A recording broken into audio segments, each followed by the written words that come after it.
제가 말씀을 같이 전하겠는데 원래 그 첫 시간, 첫 말씀이 참 중요하지 않을까 하는 생각을 하게 됩니다.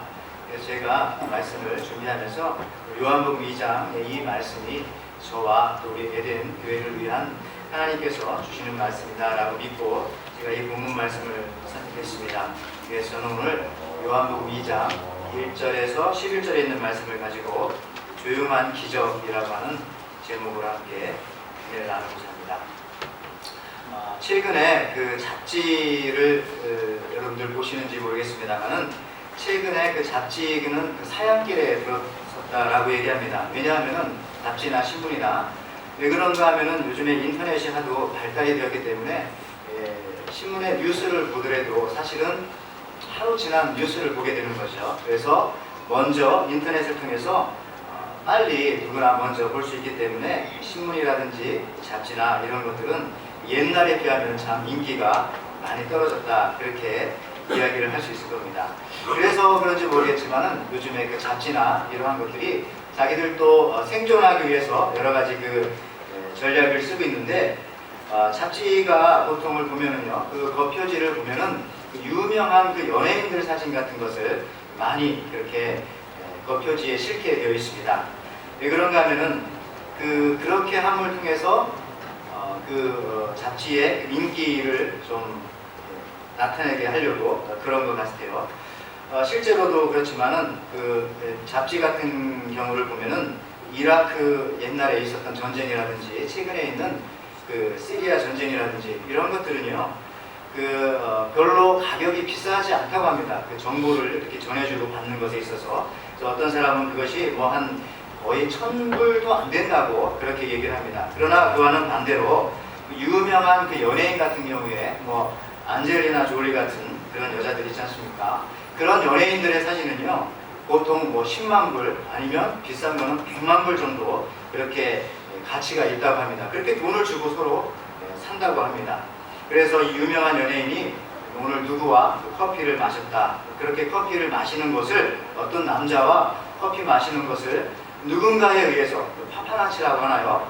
그런 사람들에 의해서 찍혔을 경우 그 사진의 값어치가 10만 불 내지는 50만 불, 100만 불씩 한다고 합니다. 근데 여러분 가만히 생각을 해놓고 보면은 이라크 전쟁이나 시리아 전쟁이나 국제적인 그런 문제들은 별로 가치가 없어요. 근데 실제적인 가치를 놓고 보면은 수많은 사람들이 죽고 사는 그런 문제들이 훨씬 더 수백만 불 이상의 가치가 있을 겁니다. 그러나 우리는 중요하게 생각하지 않는 그 연예인들이 누구와 뭐 커피를 마셨다든지 밤에 누구와 만났다든지 그런 것들은 큰 가치가 없어요. 근데 그것이 실제적으로 거래되는 가치는 뭐 수십만 불이 된다고 하는 것이죠. 이런 걸 놓고 볼 때에 이 잡지라는 것이 겉으로는 참 화려하지만은 그 속 내용은 별로 볼 것이 없겠구나 하는 그런 모습들이 바로 현대의 그 잡지들의 모습이라고 합니다. 그런 잡지의 모습이 어떻게 보면은 현대를 사는 그 우리들의 모습이 아닌가 하는 생각도 해보게 되는 거죠. 다시 말하자면은 겉모습은 화려한데 그 내용을 놓고 보면은 글쎄요, 과거에 비해서 그렇게 중대한 것이 얼마나 있을까 하는 생각을 하게 되는 것입니다. 우리의 신앙의 모습도 마찬가지죠. 정말 중요한 것을 중요하다고, 우리가 정말 중요한 가치 있는 것을 가치 있다고 생각하며 살아가고 있는 건지, 교회의 일도 마찬가지고 하나님의 일도 마찬가지일 겁니다. 별로 신경 쓰지 않아도 될 일을 놓고 우리가 거기에 대해서 깊이 신경을 쓰고 살아가는 것은 아닌가. 반대로 하나님께서 그 문제는 정말 중요한 문제인데 그 문제에 대해서 우리가 신경을 깊이 쓰지 않고 반대로 다른 것에 더 깊이 신경을 쓰고 살아가는 것은 아닌가 하는 생각을 우리가 해보게 됩니다. 우리도 마찬가지죠. 우리 각각의 개개인도 개인의 문제를 놓고 볼 때에 정말 중요한 것은 무엇입니까? 우리가 한 사람의 그 각 개인의 영혼의 문제, 이런 것들이 사실은 더 중요한 문제죠. 그렇죠? 그런 거에 대해서 우리 사람도 마찬가지고 교회도 마찬가지지만은 우리 교회나 믿는 성도들이나 정말 신경 써야 할 문제들은 우리 한 사람의 영혼이, 나의 영혼이 정말 하나님 앞에 온전한 모습으로 그렇게 살아가고 있는가, 정말 죽어가는 영혼들이 정말 구원받고 그들이 하나님 앞으로 온전히 돌아가고 있는가, 그런 거에 더 신경을 써야 된다라는 것이죠. 여러분, 진정한 실패가 어떤 것이 진정한 실패입니까?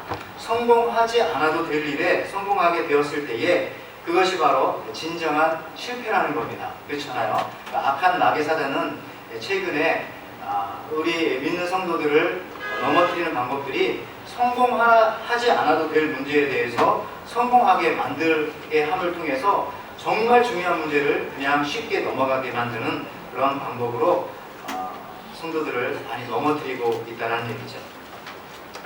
나 같은 죄인 살리신을 작곡했던 그 존 뉴턴 405장을 작곡하지 않았습니까? 그 사람이 이런 말을 했어요. 우리가 천국에 가면은 세 가지를 놀랜다고 하지 않습니까? 첫 번째는 꼭 올 것 같았던 사람이 천국에 가봤는데 그 사람이 오지 않았다는 것에 대해서 깜짝 놀라게 되고요.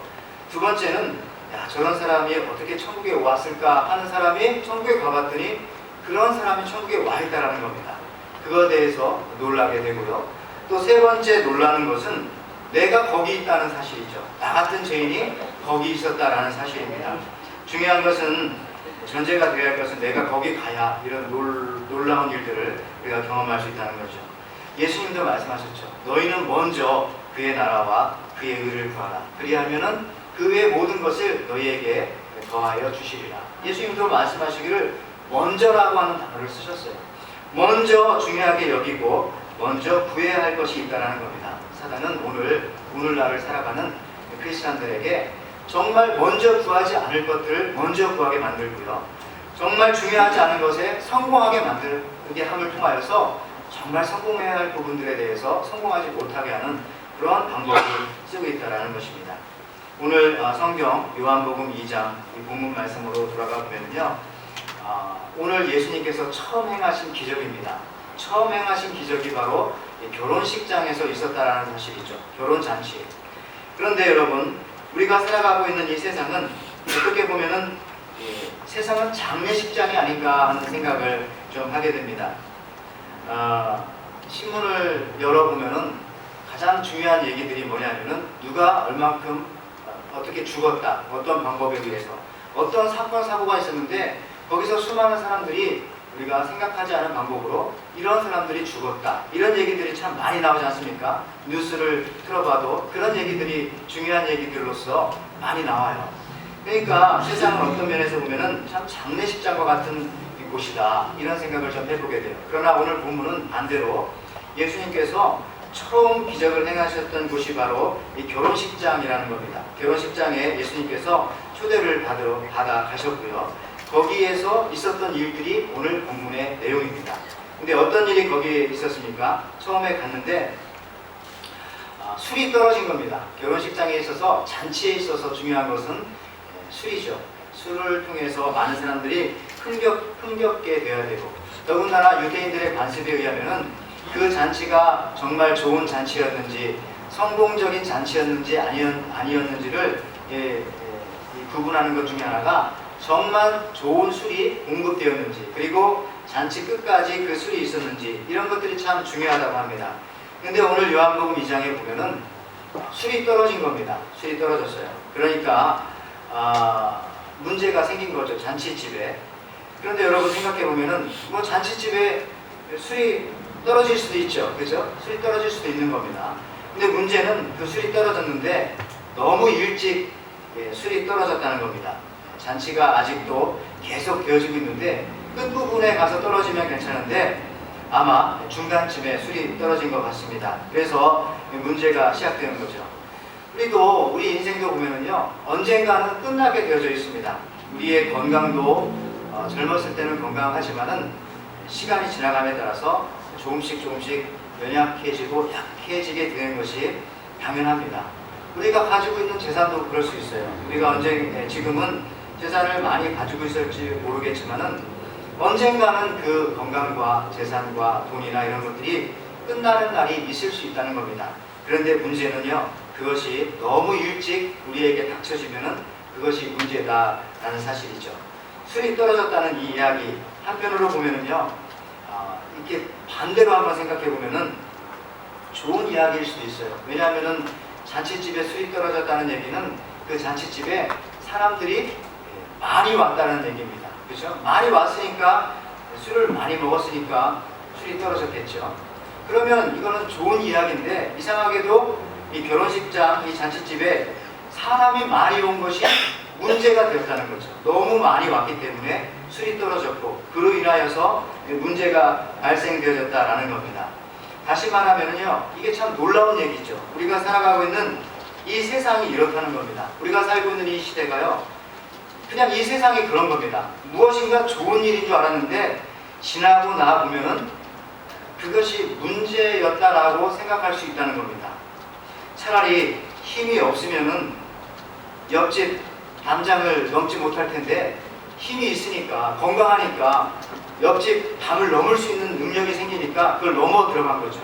그래서 뭘 훔칠 수도 있고 문제를 일으킬 수도 있다는 거죠. 다시 말하자면은 건강이 약하기 때문에 더 좋을 수도 있다는 겁니다. 그렇죠? 그러니까 세상이 이렇다는 거죠. 세상에 있어서 우리가 이 땅을 살아가고 있으면서 참 무엇인가 건강이 무조건 다 좋은 것만도 아니고요, 무엇인가 많은 것이 다 좋은 것만도 아니고 무엇이 다 있어서 좋은 것만도 아닐 수 있다는 겁니다. 그것이 바로 오늘 이 요한복음 2장에 나오는 잔치집의 모습이죠. 사람이 너무 많이 왔기 때문에 술이 떨어진 겁니다. 그렇기 때문에 문제가 발생한 것이라는 것이죠. 우리도 반대로 놓고 볼 수도 있어요. 그렇기 때문에 이 땅을 살아가면서 꼭 우리가 무엇이 많고 건강하고 좋아야만이 그것이 축복이라고 말할 수는 없는 것이라는 겁니다. 그냥 하나님께서 우리와 함께 있는 것이 축복이고 우리가 무엇인가를 간구하고 구하고 할 때에 들어줄 분이 계시다는 것이 그것이 더 큰 축복이라는 것이죠. 오늘 또 본문을 또 좀 더 살펴보면요, 오늘 본문에 5절 말씀해 보니까 이런 말씀이 나오지 않습니까? 술이 떨어졌을 때에 예수님의 어머니인 마리아가 이렇게 말합니다. 5절에 그 어머니가 하인들에게 이르되 너희에게 무슨 말씀을 하시든지 그대로 하라 하시니라. 처음에 예수님께서 이런 문제가 발생했을 때 어머니 마리아가 가서 예수님한테 먼저 구하죠. 이런 상황들에 대해서. 그렇게 말할 때 4절 말씀에 예수님께서 뭐라고 합니까? 예수께서 가라사대 여자여 나와 무슨 상관이 있나이까? 내 때가 아직 이르지 못하였나이다. 그런데 그럼에도 불구하고 예수님의 어머니 마리아는 5절에 하인들에게 너희에게 무슨 말씀을 하든지 그대로 하라 이렇게 말씀을 하셨다는 거죠. 처음에는 마리아가 예수님한테 이 문제를 얘기하고 간구했을 때 나와 상관없는 일이다 라고 그렇게 예수님께서 말씀하셨어요.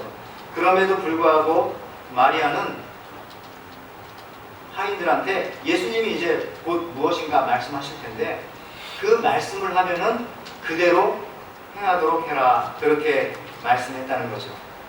이게 참 신기하지 않습니까? 아니 마리아가 예수님은 노했는데 왜 그걸로 노했으면은 끝이지, 하인들한테는 예수님이 이제 무슨 말을 할 테니까 그 말씀하시는 대로 따라서 해라 이렇게 말할까요? 참 신기한 겁니다. 여기에는 바로 이 육신의 어머니였던 마리아는요, 예수님을 너무나 잘 알고 있었다는 겁니다. 예수님을 30년 동안 키워왔죠. 그리고 예수님과 함께 30년 동안 살아왔어요. 그렇기 때문에 마리아는 예수님이 어떤 분이신지를 알고 있었다는 겁니다. 예수님은 많은 병자를 고쳐줬어요. 그런데 예수님께 오는 병자들에 대해서 한 번도 거절하지 않고요, 오는 병자들마다 어떤 병을 가지고 오든지 그들을 다 고쳐주시고 돌려보냈습니다. 병자들을 고치느냐 안 고치느냐 예수님은 그런 걸 생각하지 않았어요. 오면은 다 그런 것들에 대해서 생각지 않으시고 다 고쳐주셨다는 겁니다. 어떻게 보면 이렇게 생각할 수도 있죠. 사실 어차피 지금 이 환자가 나한테 오면은 고쳐주면은 언젠가는 죽을 텐데 지금 뭐하러 이 병자를 고쳐줄 건가? 그리고 현 시대만 있는 게 아니라 내세가 있는데 뭐하러 이 병자를 고쳐줄까? 뭐 이렇게 생각할 수도 있을지 모르겠어요. 그러나 예수님은 그렇게 하지 않으셨다는 거죠. 어떤 병자가 오든지 무슨 문제를 가지고 오든지 예수님께서는 다 그 병자들을 고쳐주셨다는 겁니다. 즉 예수님께서는 인생을 긍정하셨고 또한 세상을 부정하지 않으셨습니다. 이것이 참 중요하다는 겁니다. 이것이 어떤 면에서 보면은 기독교와 세상 종교가 다른 면이라는 거죠. 그게 참 중요한 겁니다. 세상의 종교는요, 어떤 면에서 보면 세상을 부정합니다. 그래서 고행을 하게 하고 심하게 금식을 하게 하고 속세를 떠나게 만드는 것이 기독교 외의 다른 종교입니다. 불교나 그런 것들은 그렇죠. 그러나 우리 기독교는 그렇지 않습니다. 세상을 부정하거나 세상의 속세를 떠나서 혼자 수도해야만이 하나님을 만난다, 그렇게 말하지 않아요. 예수님도 그러셨잖아요. 예수님께서도 혼자 산속에만 들어가시지 않으셨어요. 오히려 예수님께서는 세상 속으로 들어가셨고, 오늘 같은 요한복음 2장에 보면은 사람들이 제일 많은 잔치집에 들어가셨다는 거죠. 많은 사람들을 만나셨어요. 그리고 그들이 원하는 일들을 그렇게 해주셨어요. 이것을 예수님을 키웠던 마리아는 이러한 예수님의 그런 모습을 너무나 잘 알고 있었다는 거죠. 예수님은 지금 이렇게 거절하지만은 예수님께서는 사람들을 불쌍히 여기시기 때문에 반드시 이 상황을 해결해 주실 것이고, 그리고 이 문제를 해결해 주실 분이 바로 예수님이시다라는 것을 마리아는 알고 있었어요. 이 예수님의 품성을 알고 있었기 때문에 마리아는 지금 하인들에게 그렇게 말하고 있는 거죠. 언젠가 예수님께서 곧 말씀하실 텐데 그 말씀대로 시키는 대로 그렇게 따라서 행하라, 그렇게 말하고 있었습니다. 예수님의 성품을 잘 알았던 마리아, 마찬가지로 우리도요, 예수님의 성품을 잘 알아야 되는 거죠. 그 얘기는 우리가 하나님의 성품을 잘 알아야 된다는 것입니다. 믿음의 사람들이 이 세상을 살아갈 때에 평안하게 살아갈 수 있는 것은 바로 이와 같은 이유입니다. 우리가 하나님이 어떤 분인지를, 하나님의 성품이 어떤 성품을 가지고 계신지를 알고 있기 때문에 우리는 이 땅을 온전히 살아갈 수 있다는 거죠. 그 중에 한 사람이 바로 다윗입니다. 다윗을 예로 들자면은, 다윗은 하나님의 성품을 잘 알았던 사람입니다. 특별히 다윗이 시편 41편 9절에서 11절 말씀을 보시면은요, 여러분들 한번 성경을 한번 같이 찾아볼까요? 시편 41편 9절에서 11절 말씀을 한번 같이 찾아서 읽어보겠습니다. 시편 41편 9절에서 11절에 있는 말씀.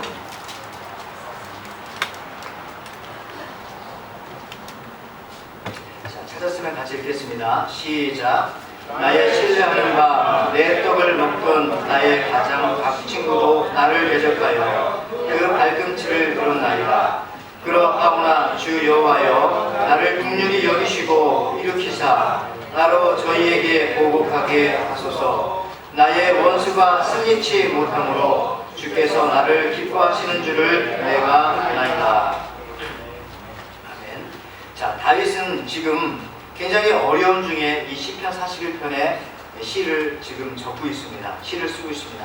그런데 다윗이 알고 있었던 한 가지는 시편 41편 오늘 읽었던 11절 뒷부분에 보면은 이렇게 말하죠. 주께서 나를 기뻐하시는 줄을 내가 아나이다. 이렇게 말하겠어요. 이게 다윗이 알고 있었던 겁니다. 어떤 상황에 있든지 하나님은 나를 기뻐하신다. 하나님은 나를 사랑하신다. 하나님은 나와 가까운 분이시다. 이러한 믿음이 다윗에게 있었어요. 그렇기 때문에 다윗은 원수한테 쫓기든지, 지금 오늘 시편 41편에 보면은 자기와 가장 가까웠던 친구가 자기를 배신할지라도 다윗은 실망하지 않았어요. 쓰러지지 않았어요. 왜? 하나님은 나를 기뻐하시는 줄을 내가 알고 있기 때문에. 즉 하나님에 대한 신관이 뚜렷했기 때문에 다윗의 인생관은 뚜렷했고 달라지지 않았다는 겁니다. 어떤 환경에 있었을지라도. 여러분, 그와는 반대로 하나님에 대한 그 신관, 하나님의 성품을 제대로 알지 못했던 사람들이 있습니다. 그 사람들이 있는데 그 사람들은 하나님의 성품을 제대로 알지 못했기 때문에 멸망한 사람들이 있어요. 그 사람들에 대한 또 성경을 한 구절 더 찾아보겠습니다. 신명기 1장 27절을 한번 같이 찾아보시겠습니다. 그러면 거기에 10명의 정탐꾼에 관한 이야기가 나오는데요. 신명기 1장 27절입니다.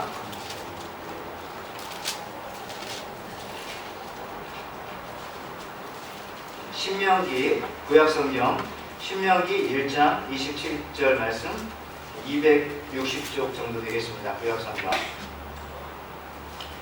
자, 다시 한번 읽어보겠습니다. 시작. 장막 중에서 원망하여 이르기를 여호와께서 우리를 미워하시는 고로 아모리 족속의 손에 붙여 멸하시려고 우리를 애굽 땅에서 인도하여 내셨도다. 아멘. 자, 이 얘기는 누구의 얘기인가 하면은 10명의 정탐꾼들의 이야기입니다. 여러분 12명의 정탐꾼이 있지 않았습니까? 그 중에 여호수아와 갈렙은 가나안 땅에 미리 들어가서 정탐하고 나온 다음에 정말 그 가나안 땅은 하나님께서 우리에게 주시고자 약속하셨던 그 약속의 땅이 맞다라고 말했어요. 그러나 다른 10명의 정탐꾼들은 그렇지 않았어요. 거기에 가봤더니 기골이 장대한 거인들이 살고 있고 우리가 거기에 들어갈 수도 없고 들어간다 할지라도 그들과 전쟁에서 싸우면 우리는 멸망할 것이다. 이러한 부정적인 이야기를 10명의 정탐꾼들이 돌아와서 이스라엘 백성들에게 이야기했죠. 그렇기 때문에 하나님께서 이 얘기를 들으시고 하나님도 기분이 나쁘셨는지 이스라엘 백성들을 40년 동안이나 광야 생활을 하게 만들었어요. 그런데 이 10명의 정탐꾼이 가지고 있었던 그들의 그 마음속에 어떤 신광이 있었는가 하면요, 지금 읽었던 것처럼 하나님께서 우리를 미워하신다. 여호와께서 우리를 미워하시는 고로 아모리 족속의 손에 붙여 멸하시려고 우리를 애굽 땅에서 인도하여 내셨다. 무슨 얘기입니까? 하나님이 우리를 미워하신다. 이러한 신관을, 하나님에 대한 그러한 생각을 10명의 정탐꾼들은 이미 그들의 마음속에 가지고 있었다라는 것입니다.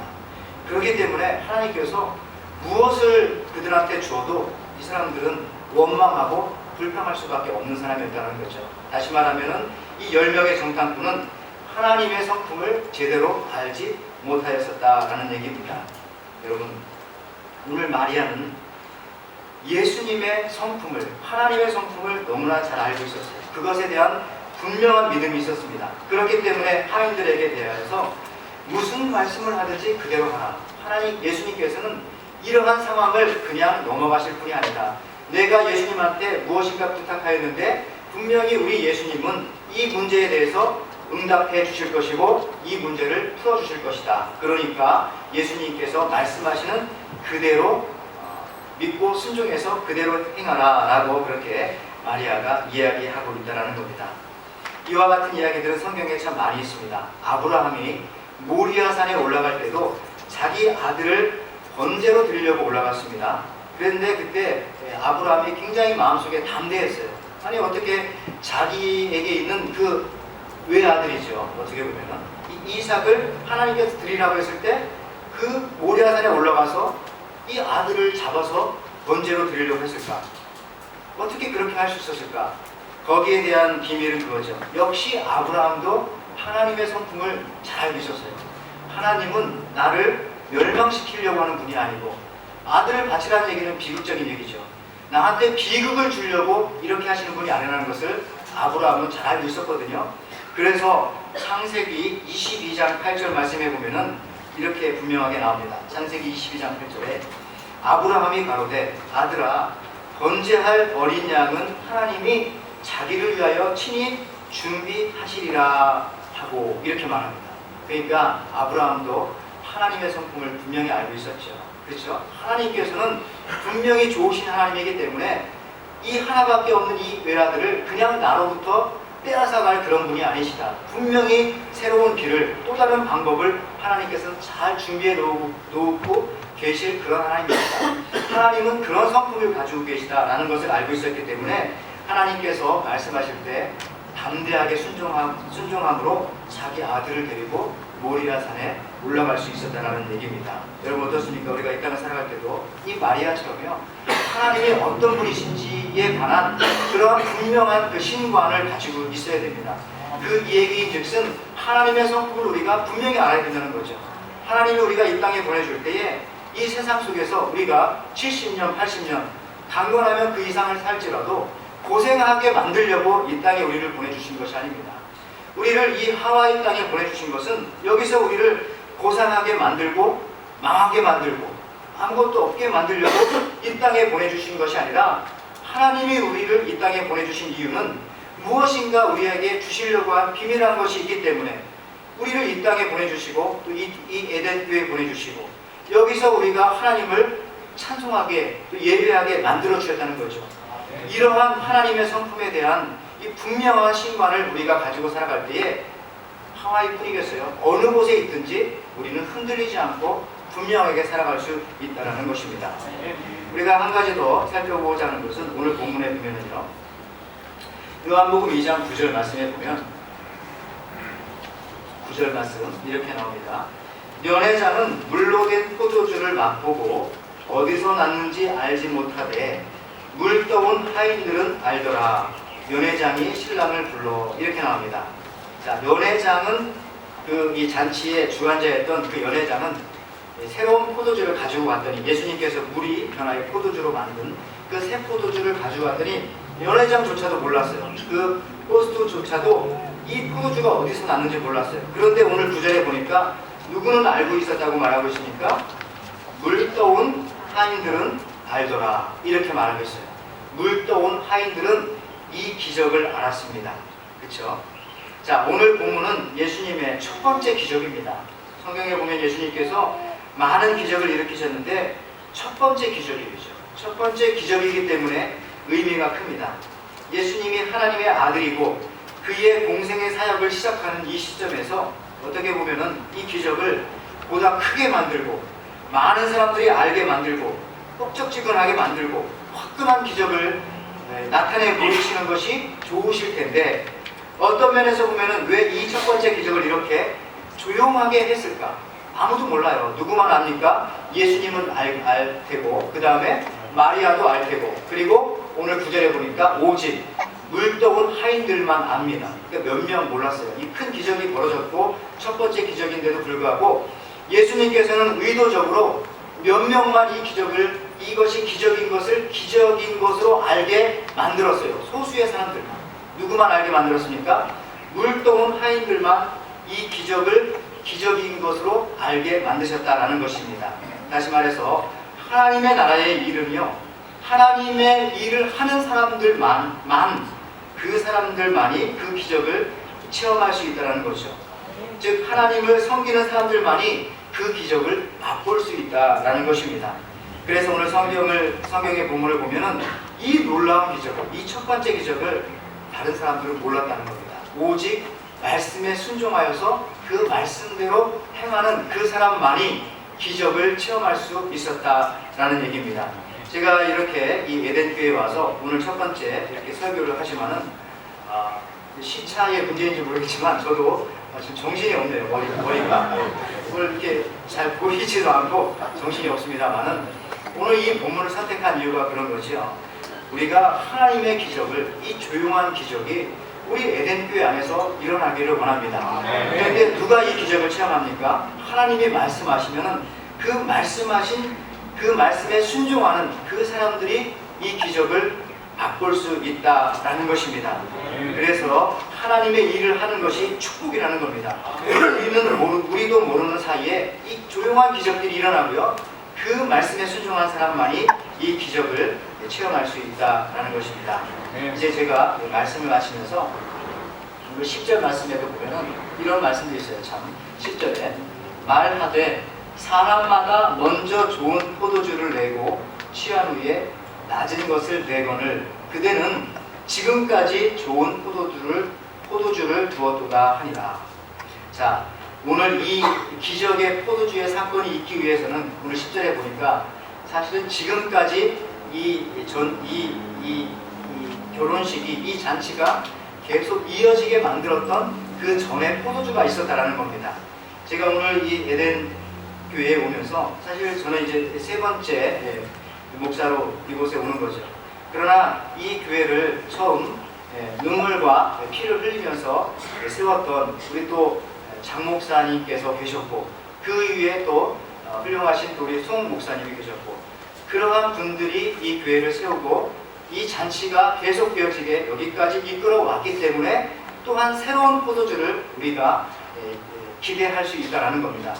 이것은 어떤 면에서 오늘 본문의 10절에 있는 말씀처럼 지금까지의 축복이 에덴교회에 있었다는 겁니다. 그리고 지금까지 우리에게 축복해 주신 그 하나님의 그 축복을 우리가 이어받아서 또 앞으로도 우리가 하나님의 성품을 잘 알잖아요. 하나님께서 우리를 계속해서 축복해 주시고 또 다른 축복으로 또 새로운 포도주로 우리한테 맛볼 수 있는 기회를 우리한테 주신다라는 겁니다. 더 좋은 것을 주시리라고 하는 그런 축복이 우리한테 있습니다. 그 더 좋은 축복은 저 같은 사람이 새로 왔기 때문이 아니라 아까 장로님께서도 기도하시고 또 많은 분들이 광고하셨지만 목사님이 없는 10개월 동안도 여러분들이 잘 버티고 또 기도하고 오히려 그 시간 동안에 여러분들이 서로 사랑을 나누고 이렇게 함께 할 수 있었던 것은 분명히 이 교회의 주인은 사람이 아니라 하나님이 이 교회의 주인이시고 또 목회자가 없는 동안이라 할지라도 하나님께서 어루만지시고 이끌어 오셨다는 사실입니다. 그 얘기인즉슨 앞으로도 하나님께서 이 교회의 주인은 사람이 아니라 하나님이시므로 하나님께서 이 교회를 이끌어 가신다라는 것이죠. 오늘 저는 오늘 본문이 말하는 예수님의 기적이 보여주는 그 내용 속에 몇 가지의 그러한 중요한 메시지가 있습니다. 첫 번째, 교회는 잔치하는 곳이다. 우리 에덴 장로교회는 잔치하는 곳이다. 또 앞으로도 더욱더 아름다운 포도주를 공급해 줄 수 있는 곳이다 라는 사실들. 또 세 번째는 그 좋은 포도주의 공급자는 오직 예수님이시다 라는 사실. 그리고 네 번째는 또한 예수님이 계시는 한 이 잔치는 끝나지 않는다라는 사실들. 제가 오늘 이제 말씀을 마칩니다. 제가 오늘 에덴교회에 부임하는 오늘 첫 설교입니다. 부족한 저를 이 재단에 세워주신 하나님께 또 영광을 돌리고 그리고 연약한 저를 믿어주시고 또 초청해주신 또 성도 여러분들의 기대에 벗어나지 않도록 목회자인 저나 또 여러분 우리 모두가 우리 에덴교회가 정말 에덴의 그 행복을 다시 찾고 예수님이 계신 가나 혼인잔치와 같은 교회 또 잔치 속에서 기적이 일어나는 교회가 되도록 그래서 잔치집에 먹을 것이 많고 또 즐거움이 많고 모든 것을 잊을 수 있는 그러한 삶이 되시기를 또 주님의 이름으로 축원을 합니다. 또 앞으로 에덴교회가 주님 말씀하시면 그대로 믿고 순종하는 교회가 되어서 장례식과 같은 이 세상 속에서 결혼식장과 같은 기쁨을 전하는 하와이의 그 에덴교회가 되기를 주님의 이름으로 축원을 드립니다.